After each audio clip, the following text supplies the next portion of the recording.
buenas tardes, amigos.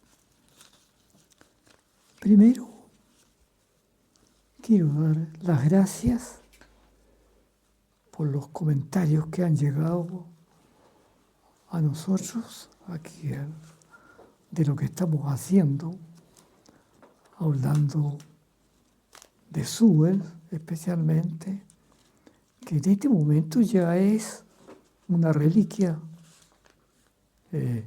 para siempre.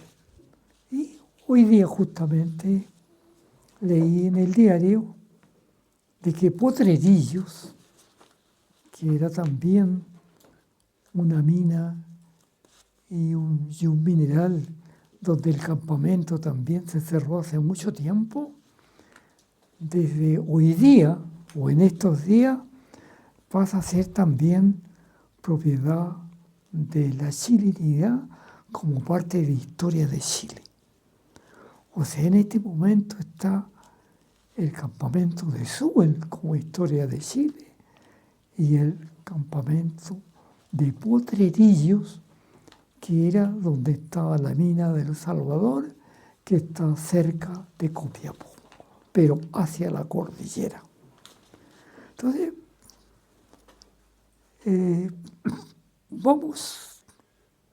hasta ahora hemos hablado de Sewell propiamente tal, de la ciudad de Sewell, de cómo se vivía, cómo eran las personas, etcétera, etcétera, etcétera.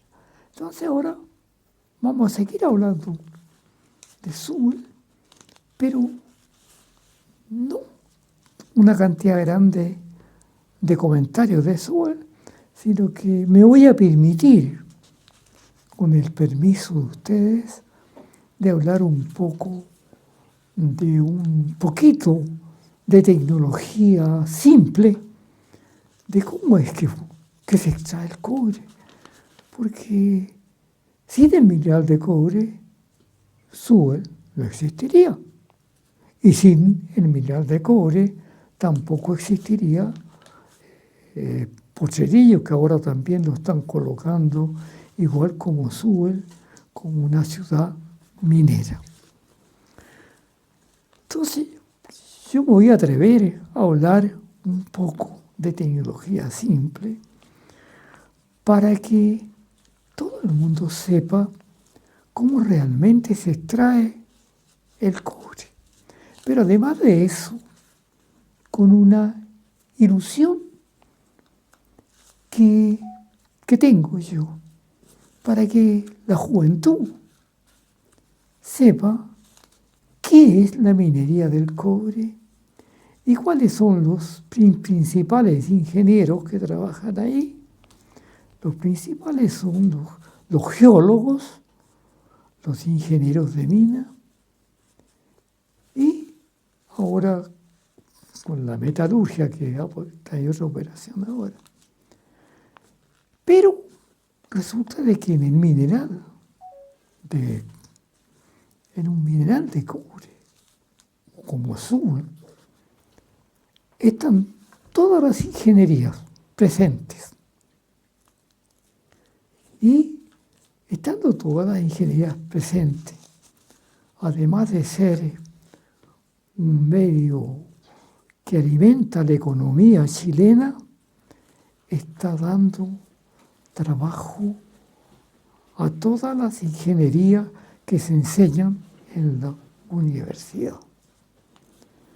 Pero además de eso, enseña, por ejemplo, que nosotros como país administramos y debemos administrar de una forma económica este tipo de minería para tener un buen resultado. Entonces vamos a ir conversando de a poco de qué se trata. Entre medio yo voy a ir comentando algunas cosas, pero voy a partir de cómo empiezan los mineros chiquititos y cómo empezó la minería realmente en el mundo y en Chile. Y cómo es necesario tener grandes capitales para poder hacer funcionar una empresa minera de gran tamaño. Y cuando se encuentra o se busca y se encuentra dentro de los cerros o de los desiertos depósitos minerales, si esto llega al ser estudiado en el tiempo, por lo menos son 5 y a veces hasta 10 años que se está estudiando la materia prima que se encuentra en el lugar de donde se va a sacar el mineral, pues ahí hay que usar mucha geología, después pensar qué clase de maquinaria, en qué maquinaria lo vamos a instalar, qué tipo de profesionales necesitamos para que eso funcione, qué profesionales tienen la experiencia suficiente para moverla y para mantener las plantas a un costo que dé resultado y que permita ganar plata. Entonces yo, modestamente, de acuerdo a mi experiencia, tengo yo 40 años de experiencia en la planta, trabajé todo el tiempo en la planta procesadora de minerales, que es la planta que está en Sewell, porque en Sewell la mina estaba en Sewell, pero allá en el cerro. Pero la planta procesadora de minerales estaba en el mismo Sewell, porque por sus instalaciones necesita muchas cosas que tienen que estar a mano. Y entonces ese sistema es el que es sumamente caro. Voy a hacer estas recomendaciones antes, o sea, estos alcances. La planta, para que funcione, necesita electricidad. Primero,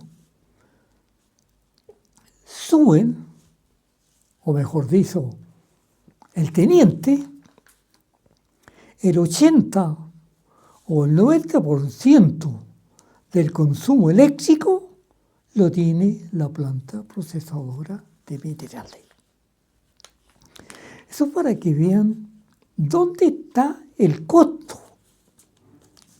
En la mina se pueden hacer muchas cosas para bajar los costos. En la fundición también se pueden hacer cosas para bajar los costos, pero bajar los costos en una planta concentradora es complicado, porque hay cientos de maquinarias distintas. Y como hay cientos de maquinarias distintas, hay miles de partes de estas maquinarias. Y los miles de partes son lo que la gente llama los repuestos. Los repuestos, solamente para puro almacenamiento, las bodegas que almacenan repuestos en el teniente, el 90% son repuestos de la planta concentradora. Está consumiendo el 90% de los repuestos que el teniente compra. Y son repuestos carísimos.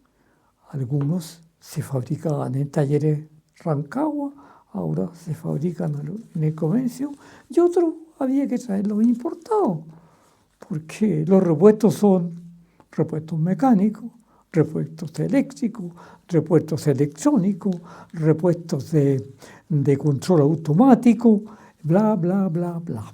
Entonces, toda esa cantidad de repuestos son miles de millones de dólares.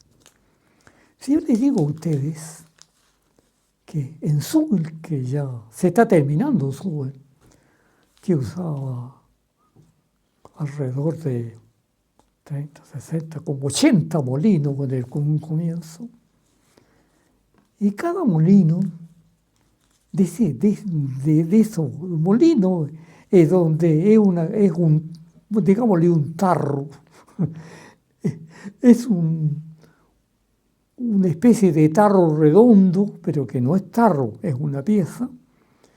Y ese tarro redondo tiene engranaje, tiene alimentación eléctrica, tiene cables, tiene protecciones interiores, que debe tener ese puro equipo, debe tener unos 500 repuestos por parte baja.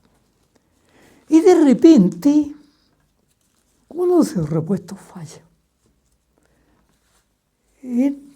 Antes de que apareciera la computación, cada repuesto tenía una tarjeta. Y era muy difícil o muy complicado y muy largo con 3 o 4 personas para ir viendo cómo se comportaba cada pieza de los elementos que estaban instalados. Porque había un control, una tarjeta para cada pieza. Hasta el engranaje más chiquitito o el rodamiento más chiquitito. En este momento, por la computación y por un sistema que se hizo en el teniente, un sistema automático, antes que volara tanto como ahora la tecnología actual, se logró hacer una tarjeta a cada elemento, pero dentro del computador. Entonces, en este momento, para buscar un repuesto, un par de minutos. Y se tiene una persona y después comparemos este repuesto comparado con el resto de los molinos. ¿Cómo se ha comportado el repuesto? Pum, pum, pum. En todos los molinos dura tanto y en tal molino ese repuesto dura poco. ¿Se hará eso? Y si dura poco, ¿qué significa? Un repuesto que, por ejemplo, pongamos un repuesto barato, $1.000, porque de ese tamaño estamos hablando. Un repuesto barato son 500 o $1.000, de ahí para arriba. Ese repuesto está instalado en ese tiempo en 50 molinos. En este momento está instalado en menos molinos, pero más caro, porque una parada de un molino en Sewell era un tonelaje bajo, entre comillas bajado, que se perdía.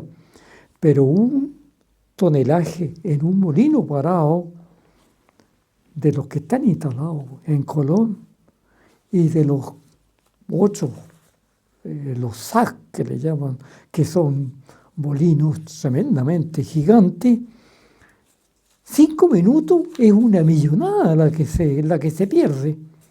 Entonces, por lo tanto, el control del mantenimiento y de la operación debe ser muy estricto y con muchos conocimientos y experiencia. Primero, el control de la operación.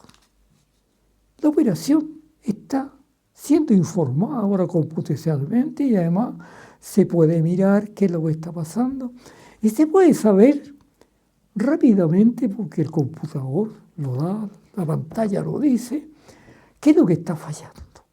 Ese repuesto, ¿cuánto cuesta? Pongámosle $1.000. Pero para cambiar ese repuesto, ¿cuánto nos demoramos? 8 horas, 24 horas. Nos demoramos una buena cantidad de horas. Y el cambiar el repuesto significa un molino parado.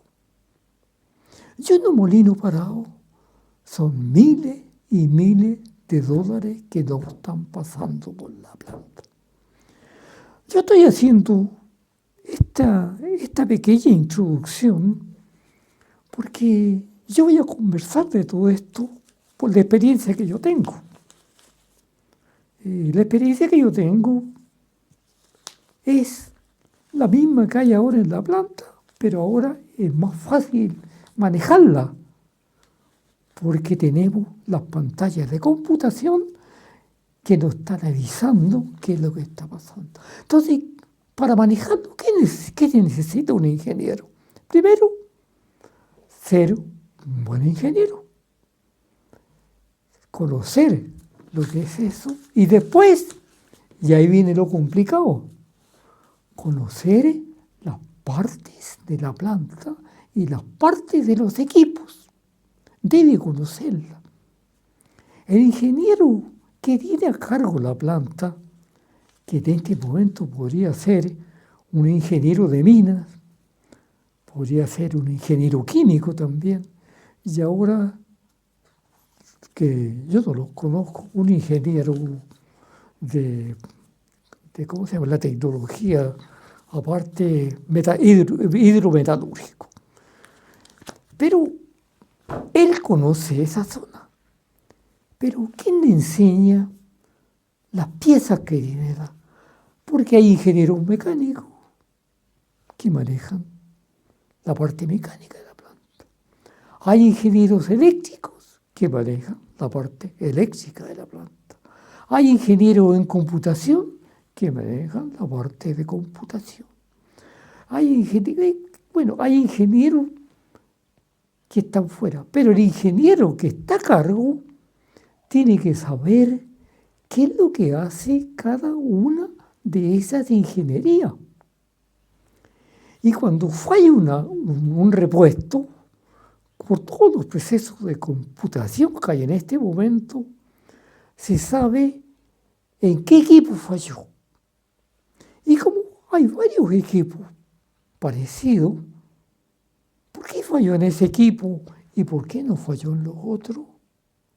Ahí es donde el que administra la planta o los jefes que están directos en la operación tiene que saber qué está pasando con los repuestos. Aunque ellos no sean expertos en mecánica, ni expertos en computación, ni expertos en electricidad, pero sí tiene que saber qué es lo que está ocurriendo. Porque puede ocurrir lo mismo que una persona que tiene un Mercedes-Benz, porque en este momento el teniente es un Mercedes-Benz, porque la planta en Latinoamérica no hay ninguna planta más moderna que la que existe en el teniente, o en las otras partes en el norte también. No existen otras plantas en Latinoamérica. Entonces, los ingenieros tienen que meterse un poco más allá. Entonces, yo modestamente, con la experiencia que yo tengo, yo voy a ir conversando estas cosas, cómo van ocurriendo y cómo debieran solucionarse.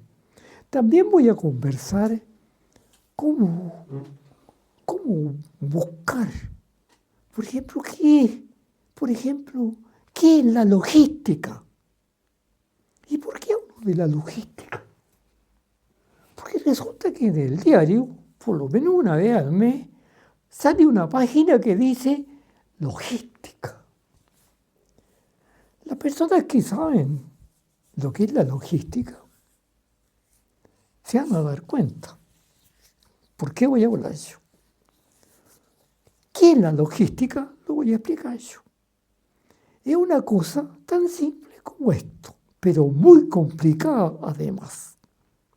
La logística es tener buenas bodegas, buenos repuestos a mano, las compras hechas a tiempo y además ir mejorando los tipos de materiales que se están usando en la planta. Además de eso, la logística tiene que ver cómo trabajan las distintas especialidades, cómo lo hacen, cómo son los tiempos, cómo son las reparaciones. O sea, es todo una organización. Como por ejemplo, como el dueño de un fondo. Les voy a contar lo que dijo un experto, que antes había mucha, que nos enviaban a Santiago, habían expertos mundiales que contaban, que nos enseñaban varias tecnologías, pero también en ese medio contaban cosas como esta, que eso lo dijo un psicólogo o psiquiatra. Bueno, dijo lo siguiente: fue el dueño de un fondo a hablar con un experto y le dijo qué es lo que pasaba, que él se sacaba la mugre en el fondo y él tenía buenos administradores y el fondo iba para abajo, siempre. Entonces, el administrador que él estaba consultando tenía mucha experiencia y sabía de muchas cosas. Mire, dijo, le voy a dar un consejo. Tome esta cajita, póngasela en el bolsillo, ya, y dé una vuelta por todo el fondo en la mañana y una segunda vuelta en la tarde. Entonces, este dueño del fondo le hizo caso. Estuvo unos meses haciendo lo que le había dicho el experto. Entonces, le dijo, llegó del experto que qué pasaba con la cajita, acaso era mágica. Entonces el experto tuvo que decirle, no le dijo.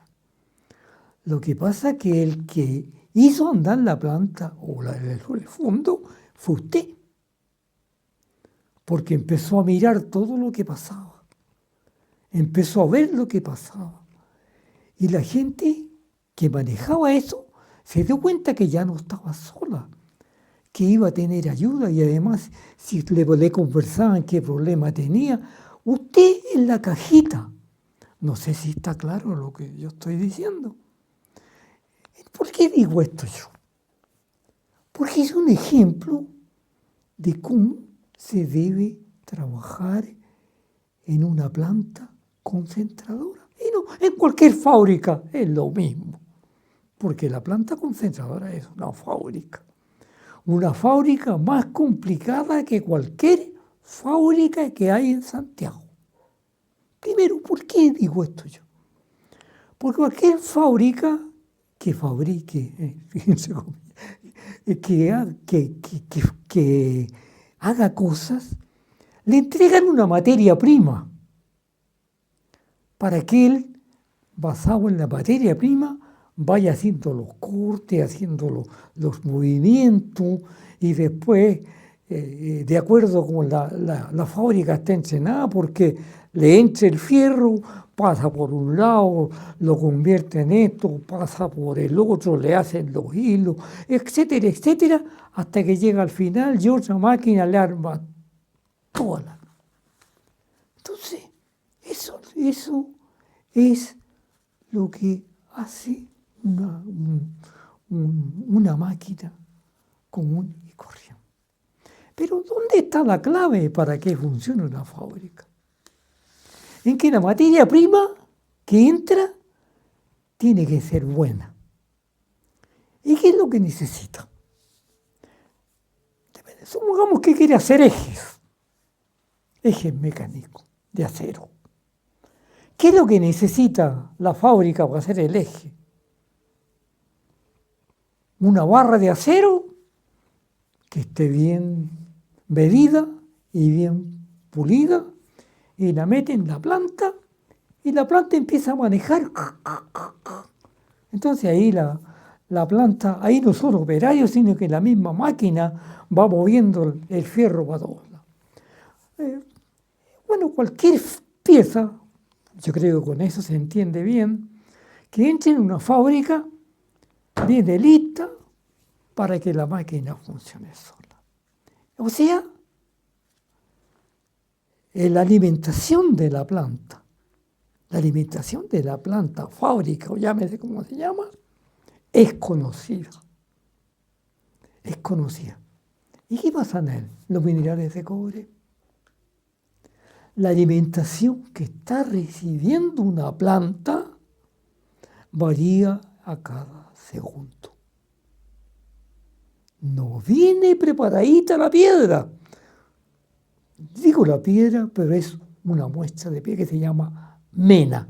Esto se llama mena en mineralogía, porque contiene los minerales. Pero la mena tiene distintos porcentajes de todo. Tiene porcentajes de minerales de cobre, tiene porcentajes de minerales de fierro, tiene porcentaje de N cosas, minerales, tiene porcentaje de todo. Y esos porcentajes de todo tienen que ser separados en la planta. En este vamos a hablar de suelo ahora. En cada planta hay distintas cosas que se hacen, pero son muy parecidas. Entra la roca y empieza. La roca ya está determinada, que eso también lo voy a hablar más adelante, cómo se determina la roca, cómo se determinan los minerales, cómo se determinan cuándo es un chancán, una molienda, qué sé yo, eso vamos, pero la piedra trae de todo.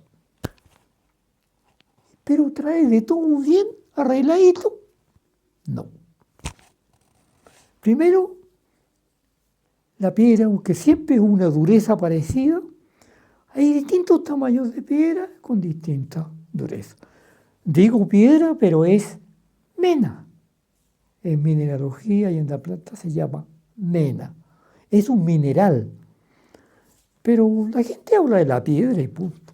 Entonces, eso, los molinos, porque hay dos tipos de molienda. Una gruesa, que se llama chancao, que esa la conoce todo el mundo porque a los ríos chancan las piedras y todo eso.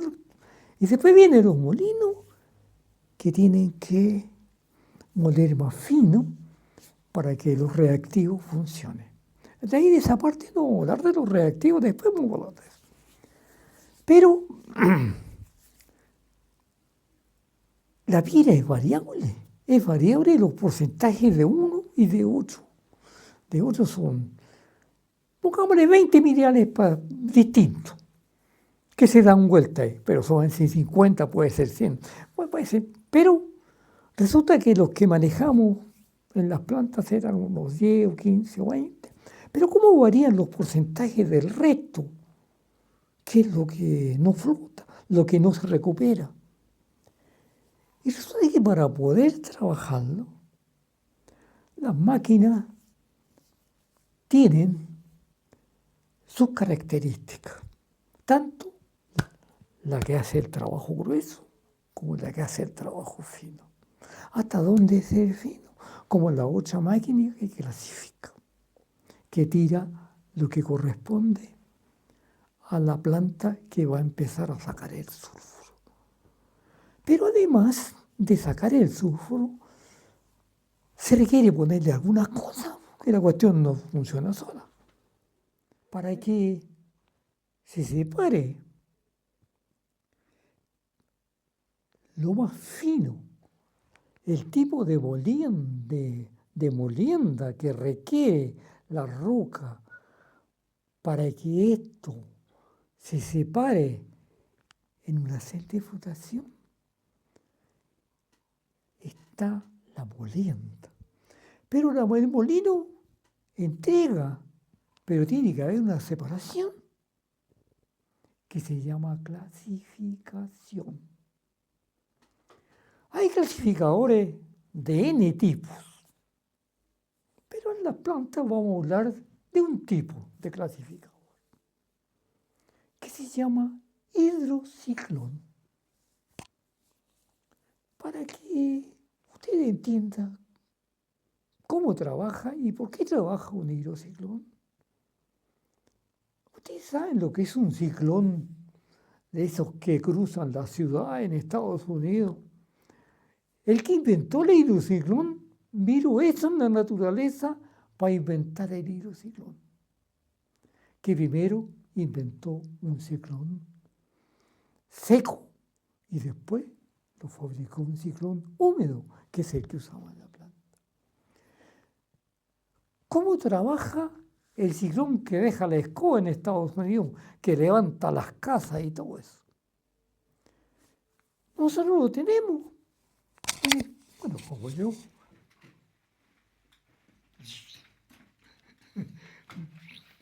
No.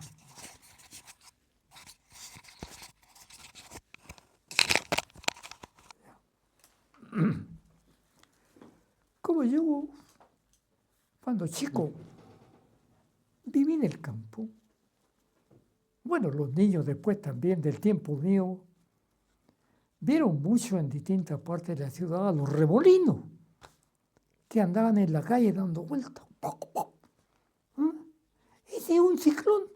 Pero ese remolino en Estados Unidos es terrible. Por eso se llama ciclones. Y cuando pasa por una ciudad, deja la crema.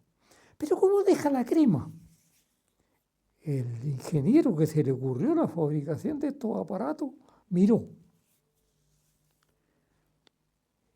Al girar el remolino, un remolino de viento que a veces se forman en las calles, en el centro se produce un vacío.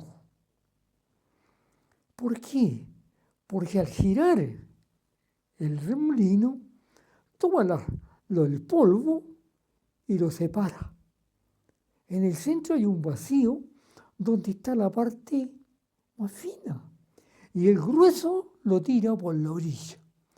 Eso es lo que hace el ciclón que deja la escoba en Estados Unidos. Gira en el centro, sube por el centro todo lo más liviano y por las orillas salta fuerte y va haciendo pedazos casa y cuanta patilla hay. Bueno, el inventor del hidrociclón se dio cuenta de ese sistema que la naturaleza hacía. Entonces él, voy a ver lo que él pensó, él pensó, ¿y por qué eso no se puede aprovechar?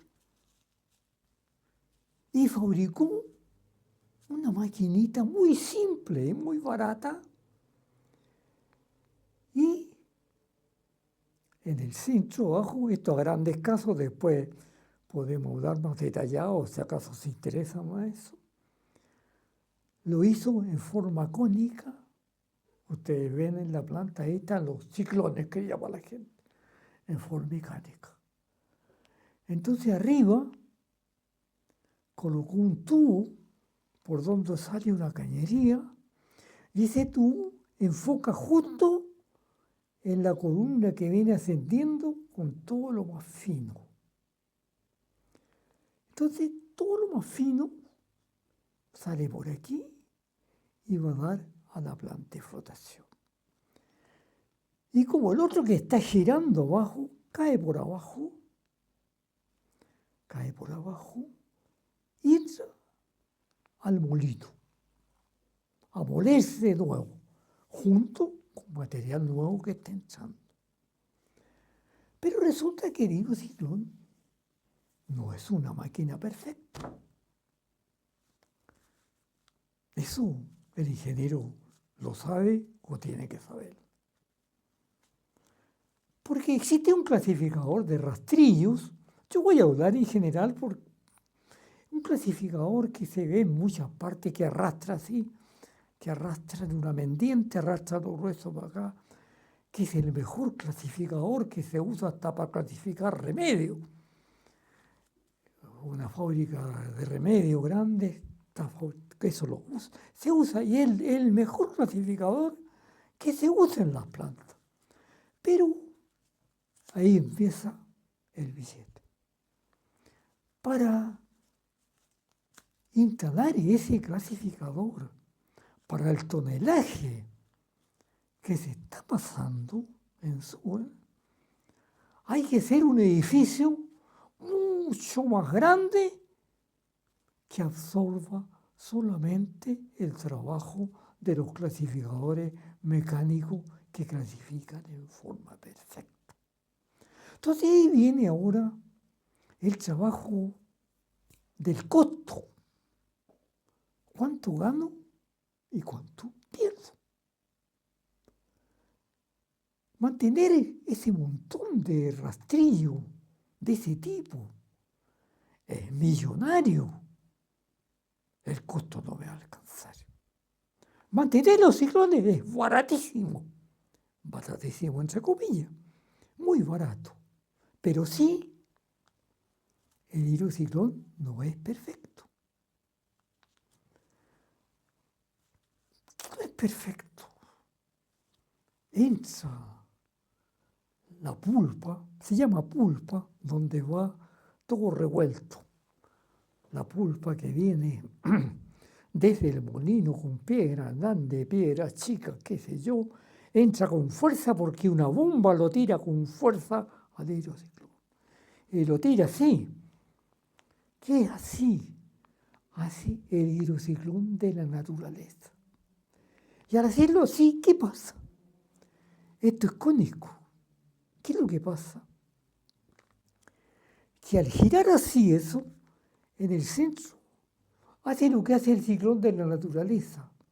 Se forma un vacío. Y por el vacío, como es vacío, sube la partícula fina. Por supuesto con líquido. Y las partes gruesas se van a las orillas de los ciclones y descargan por abajo. Abajo descargan, pero descarga tiene un hoyo por debajo. Y ese hoyo por debajo hace que el aire entre para que al entrar el aire arrastre la partícula fina y esa partícula va a la flotación, que es donde las máquinas trabajan con vino. Y el grueso al molino va remoliendo. No es perfecto y nunca lo va a hacer. Entonces, si no es perfecto, hay un problema. Que cualquier diferencia de presión en la bomba que está enviando el material hace que este tubo de repente se falle un poco y tire a veces grueso por arriba. ¿Eh? Eso puede ocurrir siempre y cuando pudiera controlarse exactamente el movimiento de hidrociclón. En este momento el control que hay hasta ahora, y eso que hace tiempo que salí de la planta yo, el control que hay hasta ahora lo tiene el tablerista, que el tablero tiene todo ¿no? Computación, la caja de espada y todo eso. Entonces, él está mirando los ciclones en una pantalla. Entonces él apenas ve que la parte de abajo del hidrociclón cambia el abanico, inmediatamente va y revisa si las presiones de agua o todo están bien y corrige el sistema. Porque él lo puede corregir ahí. ¿Cómo lo corrige? Dando más velocidad a la bomba. Bueno, hay una serie de correcciones que lo permite la tecnología ahora, de tal forma que sea permanente el uso del hidrociclón. Pero, por muy permanente que sepa, hay granulometría gruesa, granulometría, otro término. Granulometría se llama a la parte fina.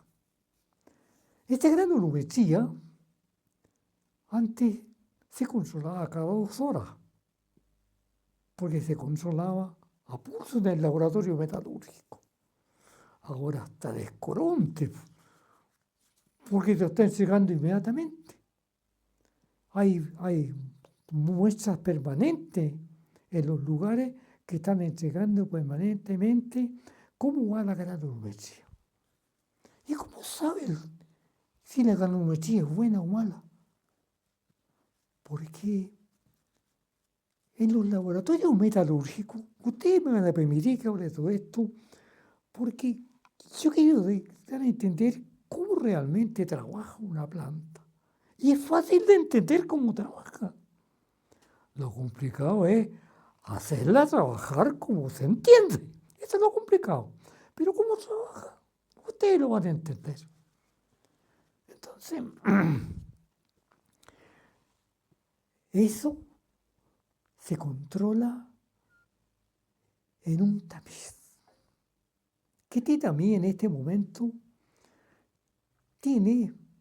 ese se usa en los laboratorios hidrometalúrgicos de las plantas. Porque toda planta tiene un laboratorio hidrometalúrgico que lleva el control exactamente de cómo es la molienda, cómo es la clasificación, cómo es la rotación. En la oficina del jefe máximo de la planta, el superintendente, tiene una curva que marca la recuperación. ¿Qué es la recuperación? El cobre, el porcentaje de cobre que se recupera. No crean que es 100%, ni a cañones. Pero, entonces él tiene una línea que le va entregando la recuperación que dan los instrumentos de la planta. Pero, no sé si ahora lo estarán haciendo, el laboratorio metalúrgico, paralelamente con lo que está instalado en la planta, también hace el trabajo de molienda al mismo tiempo. Y calcula la recuperación en 1 kilo. En 1 kilo de muestra. Con molinos chiquititos, con ciclones. Bueno, él calcula la recuperación. Mirando al microscopio. Bueno, ahora deben haber más elementos en este momento como avanzado. Debe ser re fácil. Entonces, la recuperación del laboratorio tiene otra curva. Debiera tener, no sé si esa curva se lleva todavía. Entonces el superintendente lleva las recuperaciones arriba y paralelamente, más abajo, en forma paralela, va la recuperación del laboratorio. Siempre la recuperación del laboratorio es mejor que la de la planta. Siempre. Pero hay un rango en el cual se acepta la diferencia porque es rentable. Si un día esas dos curvas hacen esto, hay un problema. En la planta, en los controles, en alguna parte hay un problema que está dejando la escoba. Perdonen de que de repente diga la escoba y todo. Porque estamos en confianza. Entonces, él sabe lo que está pasando. Entonces, para saber bien todo lo que está pasando hasta ahí, hay que conocer varias cosas. Primero, hay que saber qué es lo que es la granulometría. ¿Qué es lo que es? Es el tamaño. Pero ¿cómo? ¿Cómo sé yo si el tamaño es bueno o es malo? En cada planta hay una granulometría distinta, depende de la dureza de la mena. La dureza de la mena, esa se sabe, eso también va a volar cómo los geólogos determinan la dureza del mineral, que son distintos en todas partes. Entonces, esa dureza se determinaba en el laboratorio, no sé si la estarán determinando igual o tienen máquinas, pero en todo caso se hacía una separación en malla.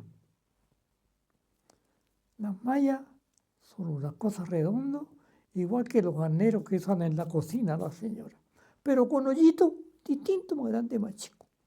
Los hoyitos tienen distintos tamaños. La malla 3, la malla 4, la malla 5, la malla 200, la 200 es súper fina. Y todas las plantas, la granulometría se determina con qué granulometría se obtiene la mejor recuperación. teóricamente. Y a esa regulación teórica es la que tiene que a tratar de seguirse en la planta. Entonces, bueno, esto se hacía antes en la planta. Iba a la planta, cuando yo entré a trabajar por ahí, nos metían primero en el laboratorio metalúrgico. Uno tenía que ir a la planta, tomar una muestra y enseguida medir el tarro, pesar el tarro, enseguida en un disco así con malla, ver cuánto quedaba y calcular ahí cómo iba la molienda. Ahora no. Resulta que primero en el laboratorio dice, por ejemplo, en el teniente se usa el consol que quede, la piedra tiene que quedar un porcentaje aceptable sobre la malla 100.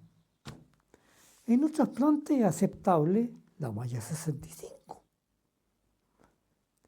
A medida que sube es más grueso. Hay otros que tienen que ser más abajo de la malla 100. Hay más, son varias mallas. Bueno, como en el teniente el control está en la malla 100 es un porcentaje que se calcula en el laboratorio y es un porcentaje que ahora, antes se hacía cada 2 horas a pulso. Ahora no, ahora hay un instrumento que está controlando qué molienda lleva lo que va a la flotación, donde hay una malla 100 que se llama, que es una cuestión así con hoyito, ¿eh? Y eso está automatizado y está entregando automáticamente cuánto porcentaje de grueso está quedando sobre la malla. Ese porcentaje de grueso tiene un rango. Si ese rango varía, hay un problema. ¿Dónde está el problema? En la clasificación. Hay que ver qué está pasando con la clasificación. Porque también el instrumento le está indicando a él que hay un equipo operando mal. ¿Y qué parte estará operando mal? ¿Cuál será? ¿Y cómo opera mal? Resulta que el famoso hidrociclón tiene un tubo que se llama el tubo captador de partículas finas, que vaya, y tiene abajo un diámetro de salida por donde sale lo grueso. El que se desgasta es la válvula, que es de cerámica súper dura, porque es una válvula, es una pieza de cerámica que tiene un diámetro determinado abajo. Estos diámetros fueron determinados en el laboratorio metalúrgico, antes de construir la planta. Por eso que tiene esos diámetros. Entonces, resulta de que el tubo captador de las partículas finas está protegido con plástico, con un plástico súper resistente, especial, y la válvula de salida que hay. Bueno, el tubo de salida le llaman el vórtex. ¿Por qué se llama el vórtex? Si alguien lee cómo se llaman las partes de un hidrociclón de la naturaleza, el vórtice es el que corre por ahí. Entonces, el vórtice. Ese aguanta mucho tiempo. Te falla a la larga, porque ese capta las partículas finas. Pero el de abajo puede fallar rápidamente. ¿Y cuándo falla?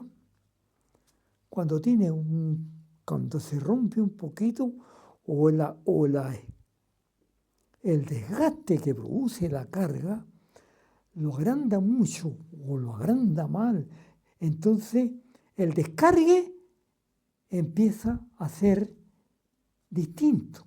Y al ser distinto el descargue, también la entrada de aire cambia.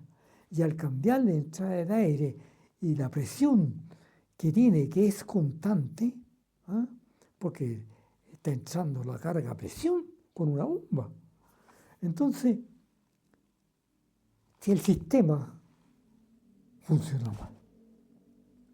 Pero el operario que está en el salón de control ve, porque esa es la parte que más mira él, el descargue.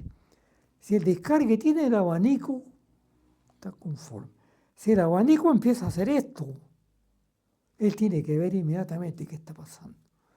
Y si él ve que no lo puede arreglar ahí con las presiones del agua, porque él tiene para arreglarlo, quiere decir que ya no es arreglable.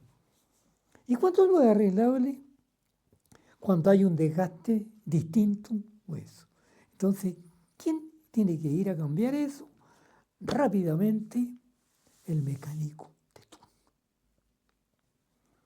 Cambiar esa para no, porque cada hidrociclón que se pare son tonelajes que no pasan. Entonces, por eso la mantención preventiva debe ser muy bien hecha. Si no, van a haber problemas. Entonces, yo estoy contando esto para mostrar un poco que la operación de la planta es compleja.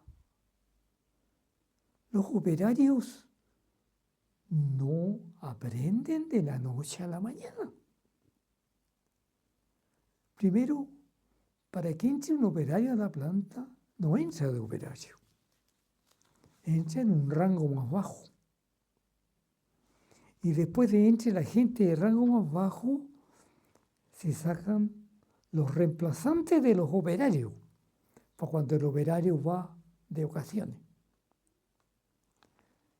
Entonces, el reemplazante del operario sabe o aprende en los reemplazos qué es lo que sucede cuando falla una cosa, cuando falla otra, y por qué es delicado esto. Él no tiene idea de los porcentajes de cobre, de las presiones, de la hélice. No, él solamente va a dar cuenta ahí, en esa parte, que el equipo está trabajando mal. Pero para que se dé cuenta cuando está trabajando el equipo, pasan algunos añitos. Entonces, después que ese reemplazante que viene de la cuadrilla, llamémosle, a reemplazar, cuando el operario asciende de cargo o cuando se va el operario, pescan ese mejor reemplazante y va de operario. Ese es el sistema. Para que los operarios que están operando la planta se vean. Y de los operarios debería saltar el que controla. ¿Por qué?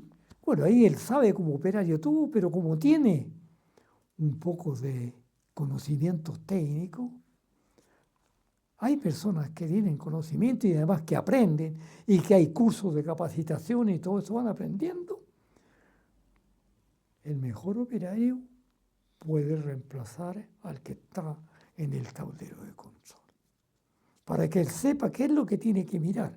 Porque el que tiene el tablero de control tiene todo marcado tiene que ser ágil de mente, porque el instrumento le está dando todo. Entonces, con eso yo les cuento una parte de la operación. Vamos a hablar de esto, es lo que yo quiero hablar más adelante, pero no vamos a empezar por esto. Vamos a empezar cómo realmente se empieza a trabajar una mina. Vamos a ver que después no es necesario pensar que esas máquinas que yo aprendí son las que... No, esa máquina mañana, la misma gente de la planta o de la fábrica o de la empresa que sea, los ingenieros, ¿ah? Pueden cambiar la pieza, pueden manejarla de una manera distinta. Entonces, si un operario aprendió esto, si va a otra planta, ya yo sé manejar hidrociclones. Hay que tener cuidado. ¿Por qué? Porque no todo funciona igual. todos funcionan igual. No todos tienen los mismos revestimientos. No todos trabajan con las mismas presiones. Aparentemente hacen lo mismo. Entonces, por eso yo voy a ir conversando esto. Yo no sé si amigos míos, ya son mis amigos ustedes. A mí me encanta hacer lo que estoy haciendo. Yo tengo una experiencia bastante grande. Tengo un currículum aceptable. Hice muchas cosas. Y si alguien quiere comprobarlo, es cuestión de que se busque en el Departamento de Ingeniería General cuántas cosas yo trabajé en conjunto con ellos. Porque la persona que algo decide hacer en la planta, porque dicen que es bueno, además de estudiarlo, calcularlo y pensarlo N veces, la persona que se le ocurre algo lo presenta. Bueno, en ese tiempo nosotros teníamos plena libertad de ir a Ingeniería General a preguntar cosas o a hablar con los ingenieros de Ingeniería General con respecto de algunas si eran factibles hacer algunas cosas, porque me puede ocurrir algo que no sea posible hacer. ¿Ah? Bueno, ellos son los expertos en maquinaria y en todo eso. Esos son todos ingenieros civiles eléctricos, ingenieros civiles mecánicos, los que están metidos en ingeniería general.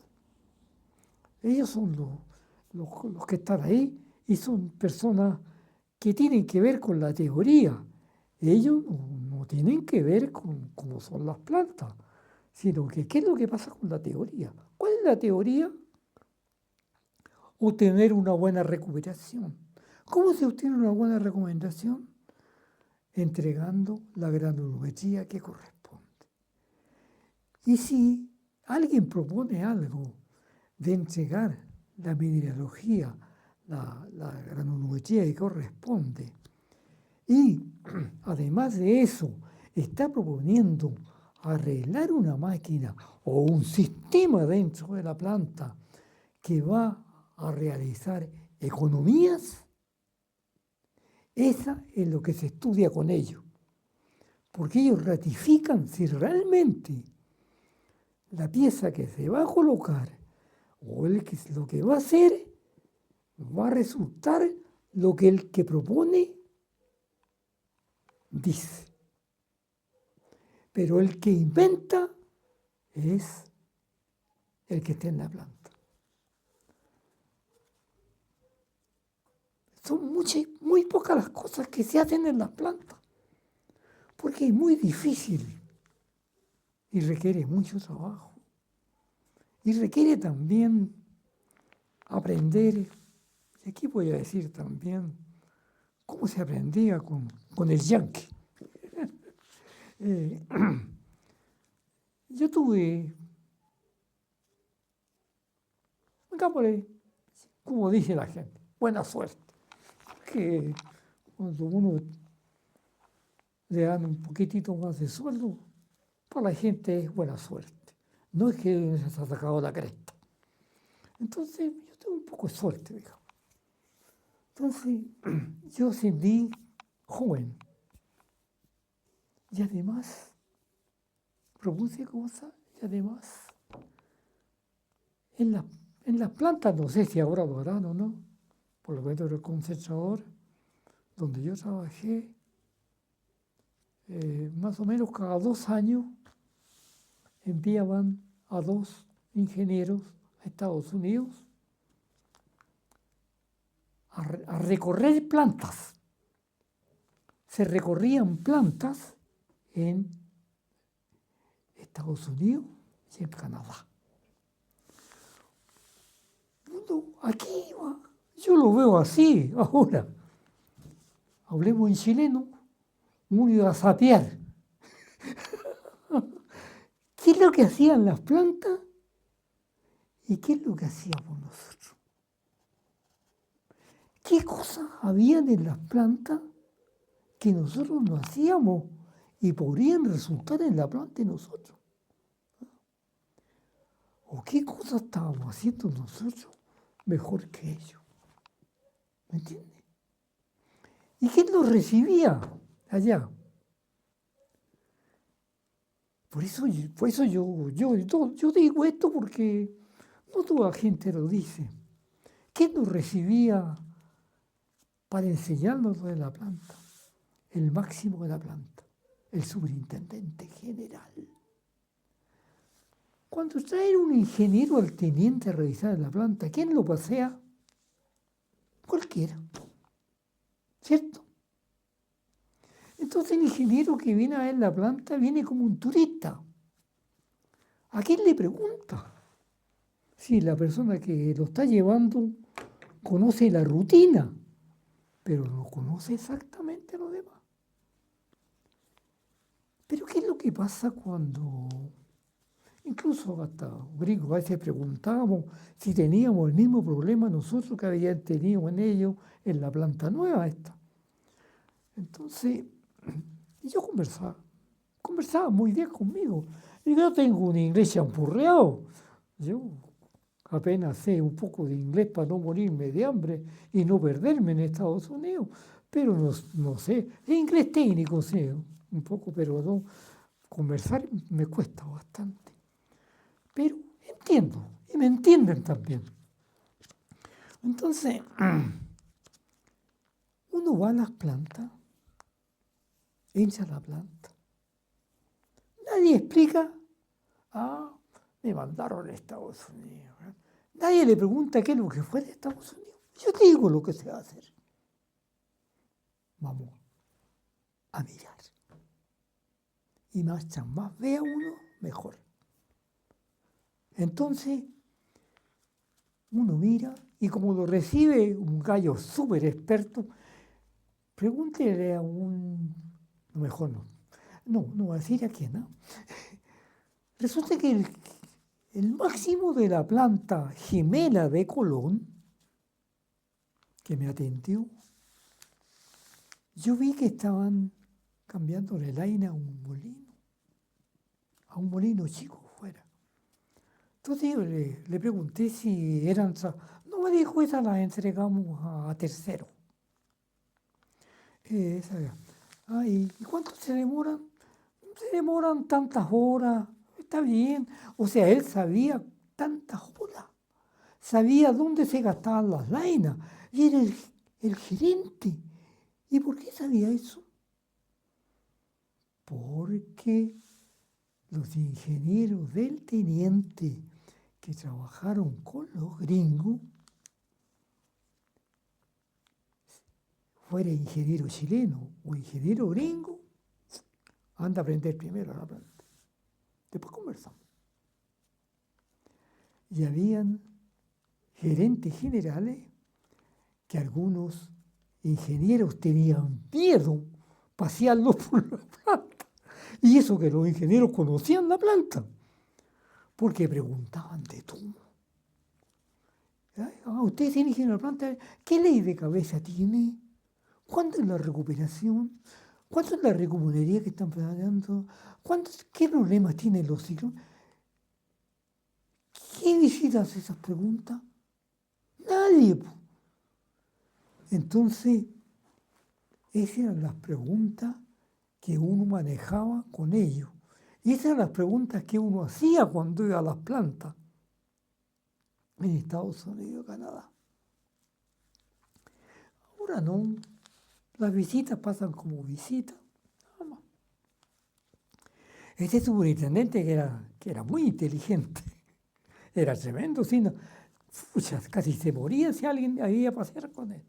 Preguntaba cualquier cosa. ¿Cuánto se demoraban en esto? ¿Cuánto en otro? ¿Cuál pieza fallaba más en un molino? ¿Y por qué? Por eso llegó a gerente. El último gerente que estuvo en Estados Unidos, cuando se nacionalizó, había trabajado 11 años en la mina. Como jefe, por supuesto. Había ascendido en la mina como jefe, pero conociendo bien la mina, conocía las plantas, conocía todo. Y llegó a la gerencia después de los 50 y tantos años. pero conocía la fundición, la gerencia, los talleres, los ingenieros, conocía todo, así que él podía hablar de cualquiera con cualquier cosa. Entonces, cuando él se fue de la gerencia, se quedó en Chile, en una planta que está en el túnel antiguo de Valparaíso. Quedó acá porque se había casado con chilena. ¿Vale? Y encontró pega inmediatamente y nunca más apareció un gerente que preguntara tantas leceras. Entonces,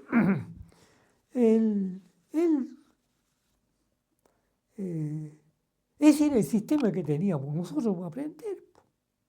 Ahora, había diferencia. El que aprendía más y hacía mejor, ascendía primero. No todos ascendían. Hay muchos que jubilaban en el cargo, aunque sabían bastante de las plantas. Había muchos que no ascendían. Había muchos, eran muy escogidos los que iban a Estados Unidos y Canadá. Entonces, eso, y después que uno tenía que, porque le entregaban a uno plata para pagar el taxi, para pagar el hotel, todos los vales. Y además hacer el informe que había visto uno en cada planta interesante, un informe. Había que entregarlo al subgerente general y él lo mostraba en la gerencia. Entonces uno mostraba que había visto esto, había visto eso, que aquí se veía así, que acá usaban esto, ¿me entiendes? Entonces uno aprendía bastante. Aprendía bastante porque la gente que está los ingenieros yanquis que estaban en las plantas, les gustaba que uno les preguntara detalles, porque ellos los conocían. Cuánto se demora en la Linares, cuáles son las lainas que se desgastan primero, cuál es la pieza que falla más en el molino. Y era el jefe de la planta. Y yo, como iba de visita, yo no les preguntaba ¿cómo se llama? Por pillarlo, sino porque a mí me interesaba. Porque yo si tenía una instalación parecida acá, yo quería saber cuánto les duraba a ellos. ¿Eh? ¿Y qué es lo que hacían ellos? ¿Eh? ¿Me entiendes? Bueno, eso es lo que se hacía. Yo traté de hacer todo lo que me dijeron que hiciera lo mejor posible. Tuve que retirarme. Yo pedir mi renuncia porque no me habían echado. Entonces, ustedes pueden decir que es un carril mío, que yo me creo. Yo no creo nada. Lo que yo creo es yo aprendí lo que era un operario. Aprendí cómo se operaba un molino. Aprendí cómo se operaba una bomba, cómo se operaba una celda de flotación, dónde fallaba la celda, lo que sabía el maestro mecánico y el operador. ¿Y por qué? Al subalterno le gustaba eso. Al subalterno. Y cuando había un jefe, porque uno sabía los pelambres, todo. Cuando había, en esa fecha, había una serie que se llamaba en televisión, que se llama Ironside. No sé si alguno de ustedes supo de él, pero ¿quién era Ironside? Era ¿cuánto se llama?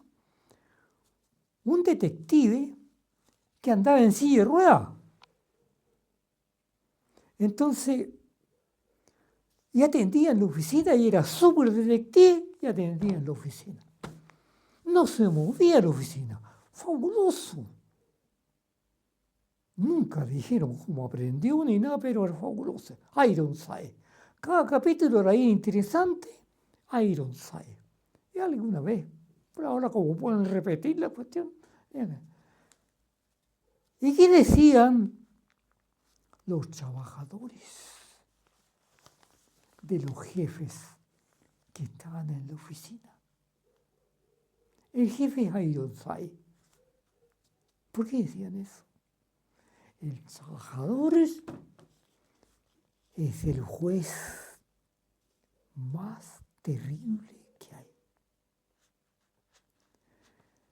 Nunca se dijo en el tiempo mío lo siguiente. A lo mejor a las personas que están escuchando, perdónenme, si no les gusta, ustedes me dicen. Yo estoy contando lo que es y después voy a contar cómo se trabaja en la planta.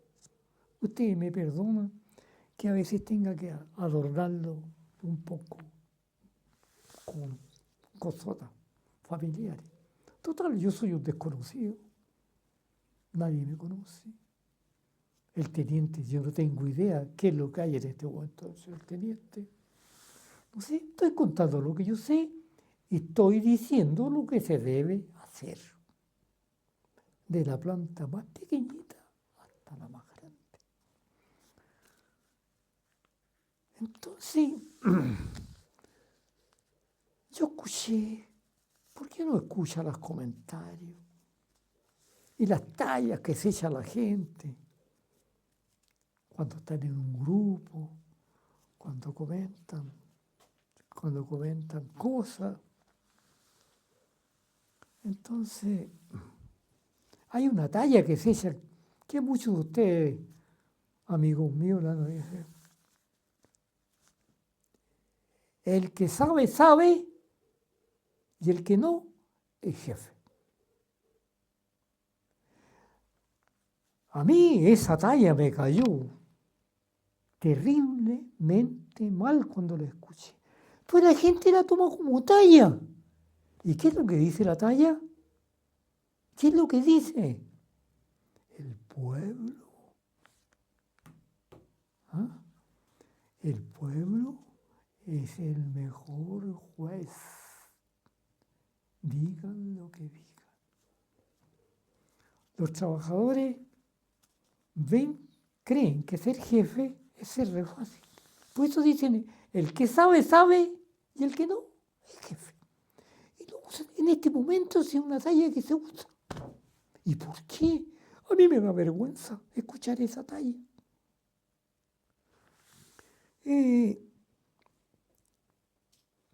Voy a decir algo, amigos, que lo entendí yo a través de conversación con psicólogos y a través de mi esposa, que falleció hace tiempo y que era parvularia y fue jefe de la parvularia, que me enseñó algo sobre las diferencias individuales. Entonces, yo lo aprendí mirando y por experiencia. Por ejemplo, cuando había un profesional que no podía arreglar un problema, porque no lo podía arreglar el mecánico, ni tampoco el capataz del mecánico. Estaba ensantado. Y el ingeniero tampoco lo podía. Existen esos casos y van a seguir existiendo. Y uno tiene que aceptarlo. ¿Por qué? Edison y Ford. Para las personas que no deben hablar de Edison ni de Ford, solo del auto Ford, son las dos personas que arreglaron la economía de Estados Unidos y arreglaron el trato a los trabajadores, que era casi esclavizante antes de que ellos partieran con su industria, que fue la planta Ford y otras plantas más.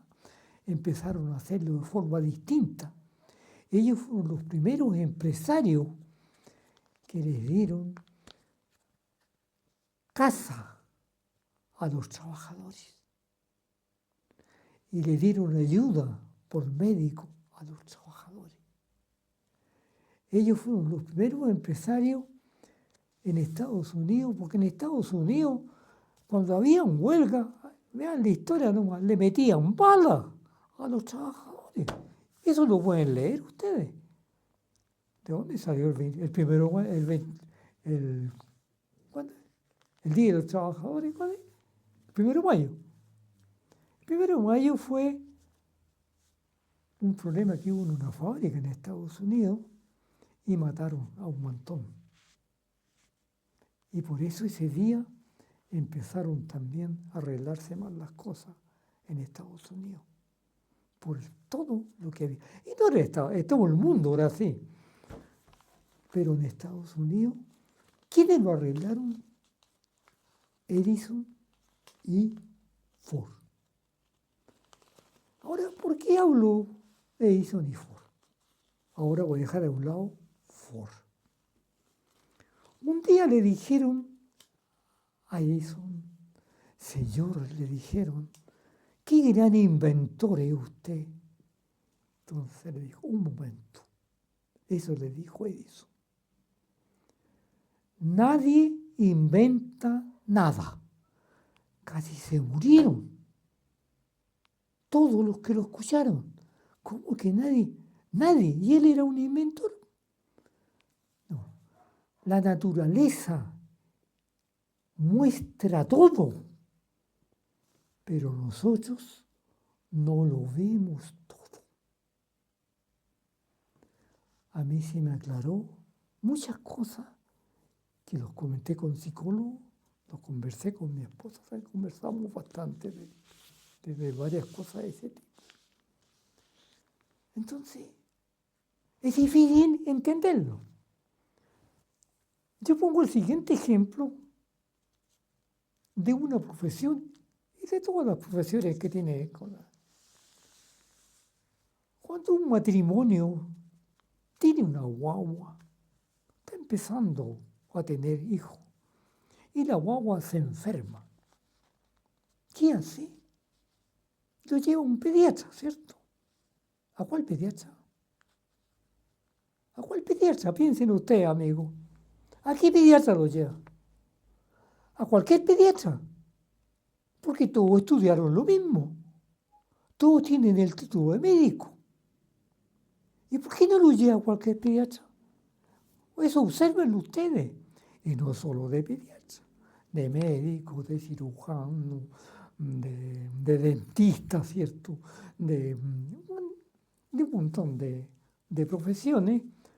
Si el estudio es algo.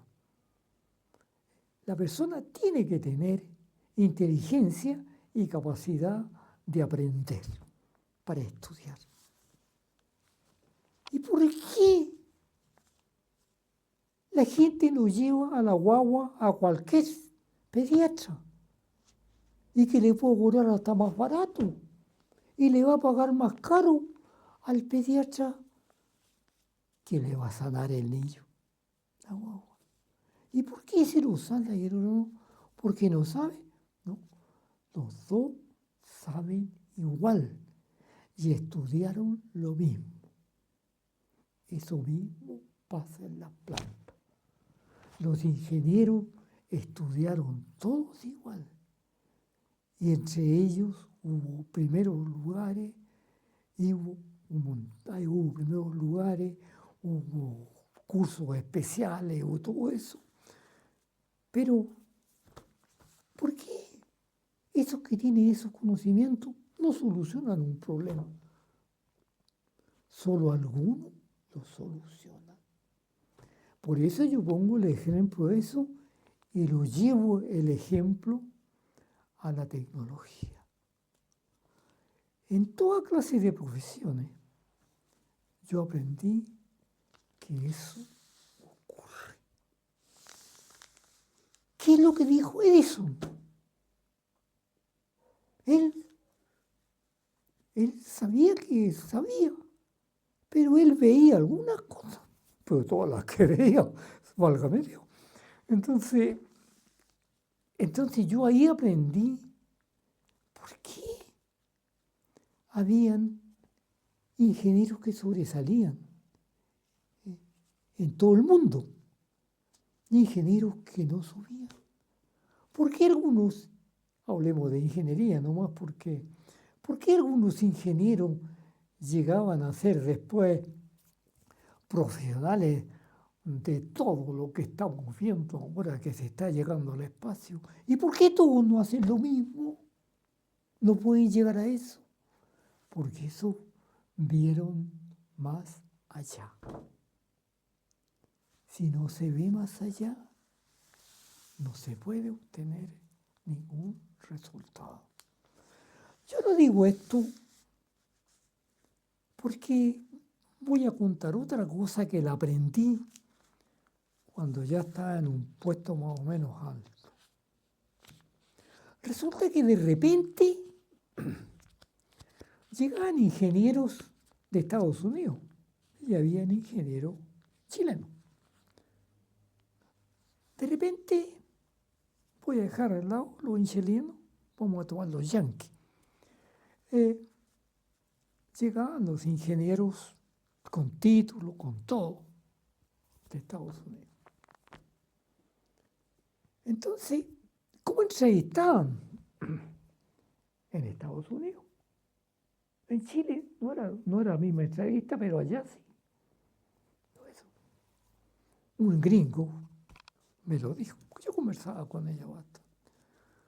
Aquí hay un señor ingeniero que conoce muy bien la planta, en Estados Unidos voy a poner, un ingeniero yanqui. Ese ingeniero yanqui llega un ingeniero yanqui también, para no ponerlo acá. Y llega que él es ingeniero, tiene un magíster en esto, en este otro. Aquí están mis títulos, mire lo que he editado yo, todo. Entonces, lo entrevistaba. Entonces, ¿qué es lo que le decía el ingeniero? Eso estoy contando del ingeniero que llegó de Estados Unidos y que a los 2 años se iba. Que no aprendí después, por lo que estoy contando. Entonces venía el que lo entrevistaba, que era un super capo, por supuesto. Señor, le decía, lo vamos a contratar por 2 años. Porque aquí dice que usted sabe nadar muy bien. Es experto en natación. Muy bien. En 2 años. Now you swimming. ¿Qué es lo que es eso? Ahora usted nade. ¿Y cómo era nadar? Demostrar en la planta que todo lo que salía ahí lo iba a aplicar o iba a hacer cosas. Entonces yo decía, ahí está la cosa. ¿Por qué de repente gringos que estaban felices porque conversaban con los otros, les gustaba estar en Chile, todo eso? Porque Chile le hacen una propaganda muy buena. Bueno, yo lo vi eso porque también, pues es que uno tiene que investigar un poco. Ahora no existe esa biblioteca que la botaron. Había una biblioteca de cuestiones viejas en la planta, en la superintendencia estaba. Y mientras yo estaba haciendo capacitación, porque trabajé en eso también, entramos a esa biblioteca y encontré un texto. Desgraciadamente ese texto yo podría haberlo tomado porque estaba botado. Entonces, el texto era como todo lo que tenía que saber un profesional para entrevistar a un profesional. Entonces, ahí me di cuenta que había un montón de cosas. Primero, el texto decía cómo se vivía en Chile, todo es perfecto. Y después todo lo que tenía que hacer. Entonces, de repente, oye, fíjate que se va el gringo no sé cuánto, pero ¿y cómo se va? Decíamos nosotros. Sí, se sentía re bien en Chile, pucha, del clima, el esquiar, el sur, porque todo eso le ponen en los libros a los gringos que se interesen en Chile, como el clima, como en la playa, como en la gente, como en la temperatura, la nieve, los lagos, todo eso le ponen. Todo eso es como ir a un paraíso. ¿Para qué? Porque si no, los gringos piensan que todo es igual que en todas partes.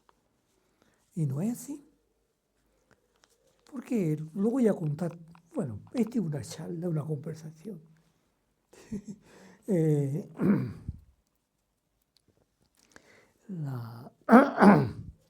¿Cómo se llama esto?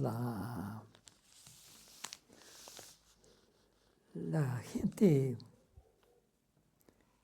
que cree que... No, eso lo voy a contar después mejor. Entonces, venía el gringo, estaba 2 años y se iba. Se va, le hacían despedida, los que habían trabajado con él, a veces los trabajadores, veía el gerente, el jefe máximo.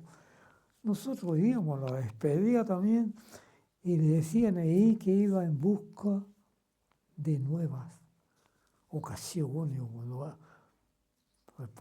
como que se iba a trabajar a otro lado mejor. Las pinzas lo habían echado. Y yo supe después, cuando estaba en un puesto más alto. Resulta que, oye, ¿por qué cortaron a tal ingeniero chileno? Porque en una fiesta que hubo en el Teniente Club, se curó, dejó la escoba. Lo cortaron. Oye, y este otro ingeniero, ¿por qué lo cortaron si era re bueno? Porque se jugaba el sueldo.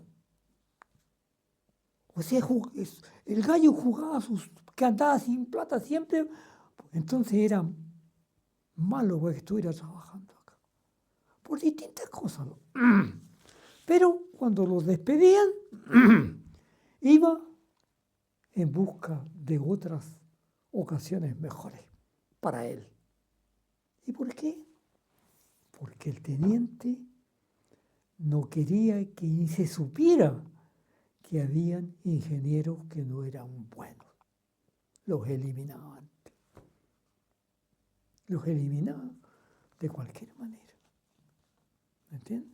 Entonces son cosas que yo aprendí después, pues, cuando ya conversaban así, con cosas que conversaban los que sabían o los que veían las cosas como eran.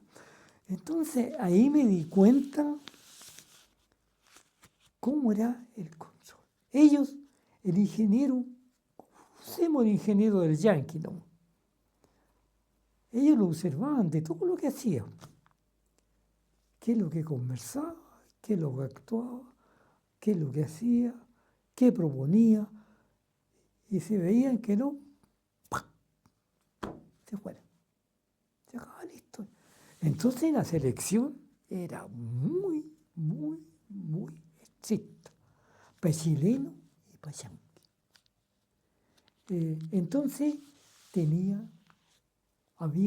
el teniente estaba entre las 3 primeras empresas del mundo, en administración, en costo, en seguridad. Las tenía todas, pero estaba entre las 3 primeras. Porque ellos siempre nos estaban informando de todo eso. Circulaban revistas con la planta técnica, de todo tipo. Circulaban revistas con el cargo de cada uno. Entonces uno bastaba con ojearla, que leyera algo nomás, firmaba que la había leído y la tiraba para que fuera a parar a otro escritorio. Y las revistas traían de todo. uno veía, por ejemplo, instrumentos en las revistas que después llegaron a acá. Salían, yo tengo una revista por eso, de bonificaciones que se hacían en las plantas, traía artículos técnicos, por supuesto todo en inglés, así que uno con diccionario y todo vamos entendiendo cuando le interesaba un tema. Ahora no hay ninguna revista que circule. Pero por supuesto que, digamos la verdad también. Ahí el jefe, la revista llegó, listo. Es verdad eso también. Pero ¿quién sabía si él había leído o no? Él nomás. A no ser que en algún momento hubiera alguna conversación relacionada con eso. ¿Me entiendes? Uno sabía montones cómo iban a ser los molinos que iban a llegar, cómo eran los molinos grandes, todo eso estaba ahí. Cómo se clasificaba el mineral, todo eso lo iba almorzándolo. Pero el teniente tenía un sistema para, ¿cómo se llama?, para funcionar, porque era paralelo a las plantas que había en Estados Unidos. La Kennecott. La Kennecott era dueña del teniente. La Kennecott era una empresa inmensa, todavía debe estar, por supuesto, inmensamente grande en Estados Unidos y a nivel mundial. Entonces, todo eso lo fue aprendiendo uno después. ¿Por qué les cuento esto? Porque yo quiero entregar un poco de cómo tratar de ver más allá, como decía Edison, y darse cuenta que no todos podemos ver más allá. No todos podemos ver. Porque si solo pudiéramos ver, pucha, podríamos ser todos millonarios, o podríamos ser todos subgerentes, podríamos estar entre todos los que están viajando al espacio. Pero ustedes son personas muy especiales. Pero, ¿y por qué los que estudiaron lo mismo no van más allá? Yo me acuerdo muy bien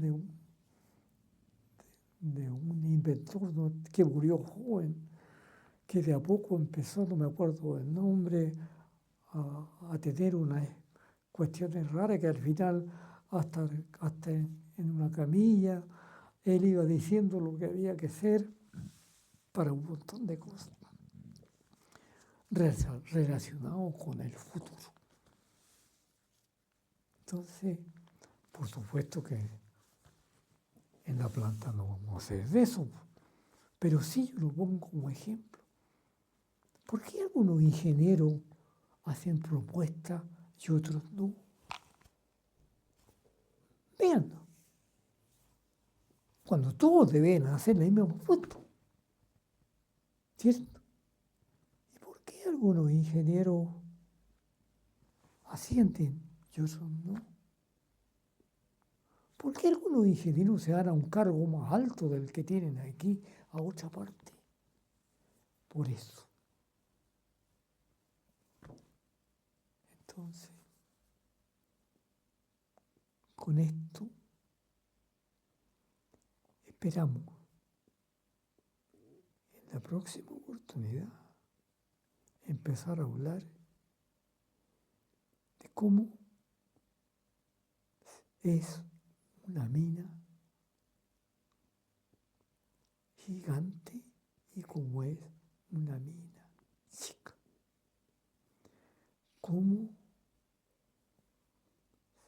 se calcula el mineral. Ahora es más fácil, porque desde los aviones se puede estar sabiendo, por supuesto con alta instrumentación, qué es lo que contiene la tierra más abajo. Chile es un país inmensamente rico en minería, y no solo en minería, inmensamente rico en el mar, inmensamente rico en la agricultura. Adoro mi país. ¿Y por qué la agricultura? En ningún país de América, salvo, y no tan completo, en una pequeña zona de California, está el clima que hay en Chile, donde se cultivan todas las frutas europeas que están en el Mediterráneo, donde por el clima el vino chileno es mejor que el vino francés. Entonces, queramos nuestro país, es maravilloso, es maravilloso. Tenemos un clima maravilloso, unos paisajes que no están en ninguna parte del mundo. Aquí hay para todo. ¿Quiere desierto? Ahí está el desierto. ¿Quiere ir a la nieve? Ahí está la nieve. ¿Quiere ir a los lagos? Ahí están los lagos. Cuando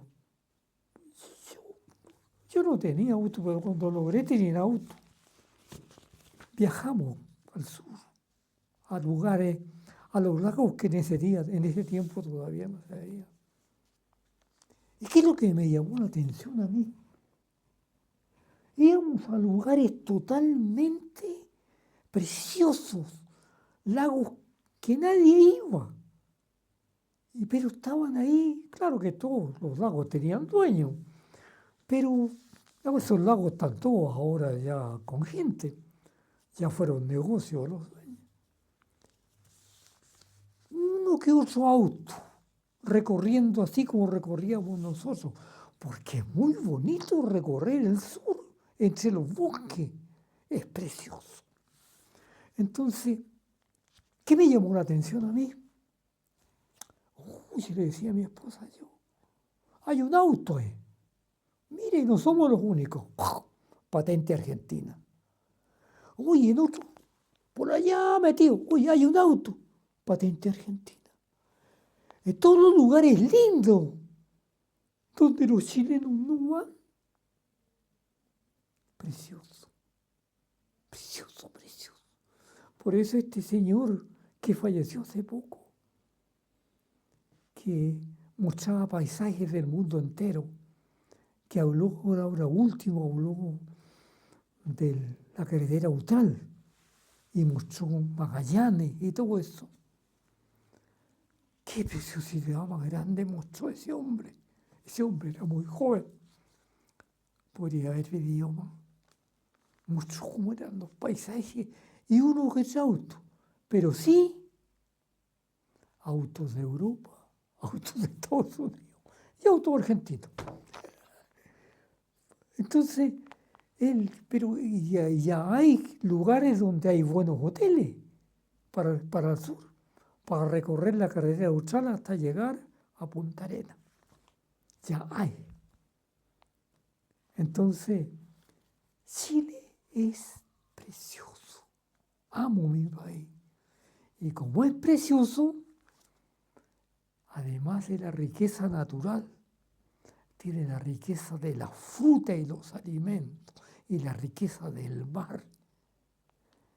Y según mi punto de vista, el error más grande que se ha cometido en Chile es traer los salmones. Los salmones están haciendo pedazos la mejor fauna marina del mundo. Esos son los salmones. Si no, averígüelo con un científico y le va a decir eso. Entonces, yo amo mi país, lo quiero mucho. Respeto a las personas, como el Luxis, por ejemplo. El Luxis, con una tremenda planta cerca de Antofagasta, que ahora la manejan los hijos, empezó como empezaron muchos mineros chicos, trabajando los relaves que botaba Pocherillo, ahí recogiendo, sacando concentrado. Hay mucha gente que se hizo rica, pero este señor fue más allá. se dio cuenta que así como manualmente se podían trabajar esas cosas, ¿por qué no trabajarlos de otra manera, más técnicamente? Y invirtió plata y empezó con su plata. Claro que después, por supuesto, este caballero se casó con una persona inmensamente rica de allá también, de allá, de la zona. Pero ese hombre levantó una empresa, pagaba mejores sueldos que Codelco. Y está ganando plata. Y la escondida también gana plata. Y no es chilena. ¿Y por qué las chilenas no ganan plata? ¿Por qué? Pensemos. Amigo, pensemos. Ustedes me dicen después si les gusta lo que estoy hablando o no. De repente voy a hablar de algo más de Sewell, pero ya hay muy poco más que contar porque prácticamente, por lo que he visto y por las cartas que han llegado, he contado casi todo. Hay cosas que a lo mejor no me acuerdo, pero la gente que ha leído, he contado lo que la mayoría de la gente vio. Y yo soy de esa mayoría de gente que vio. Muchas gracias. Nos vemos.